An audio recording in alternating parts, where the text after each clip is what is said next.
Praise the lord. ప్రియమైన స్నేహితులారా, ఇక నా పని అయిపోయింది, నా జీవితం ఇంతే అనే ఆలోచనలో నీవు ఉన్నావా?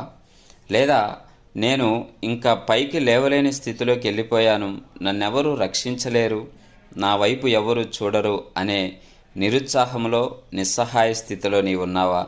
అయితే ఈ మాటలు నీకోసమే.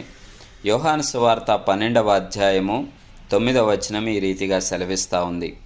కాబట్టి యూదులలో సామాన్య జనులు ఆయన అక్కడ ఉన్నాడని తెలుసుకొని యేసును చూచుటకు మాత్రమే గాక మృతులలో నుండి ఆయన లేపిన లాజరును కూడా చూడవచ్చిరి. ప్రియమైన వార్లారా, యేసు ప్రభువారు లాజరుని మృతుల్లో నుంచి లేపారు. ఆ విషయం మనందరికీ తెలుసు.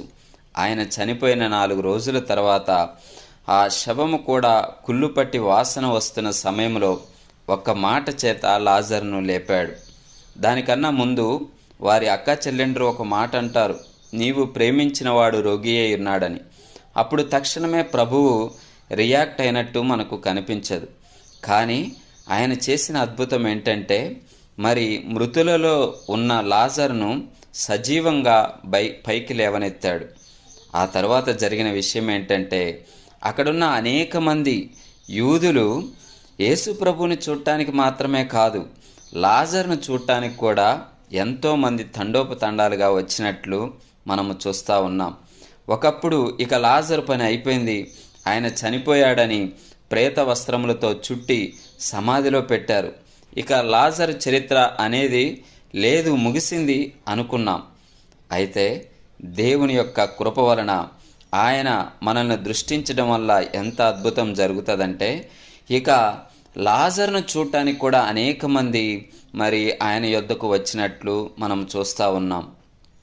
ఒకవేళ నీ స్థితి కూడా ఇక నా పరిస్థితి అయిపోయింది, ఇక నేను భూస్థాపితం అయిపోయాను, ఇక నా యొక్క చరిత్ర ముగిసినట్టే అని నీవు అనుకుంటున్నట్లయితే, లాజరు మనకొక నిరీక్షణ చూపిస్తూ ఉన్నాడు. లాజరు జీవితం మనకొక నిరీక్షణగా ఉంటా ఉంది. ఎందుకంటే ఆయన చనిపోయిన తరువాత 4 రోజుల తర్వాత లేపడం వల్ల ఆయనను చూడటానికి జనాలు యేసు ప్రభువుని ఎలాగైతే చూడటానికి వచ్చేవాళ్ళో, లాజరును చూడటానికి కూడా అంతగా జనము ఇష్టపడి ఆశ్చర్యానికి గురవుతూ ఆయన యొద్దకు వచ్చారు. ఇక నీ జీవితం కూడా అలాగే ఉండబోతుంది. ఇక నిన్నెవరూ పట్టించుకోరు, నీ వైపు ఎవరు చూడరనుకుంటున్నావేమో.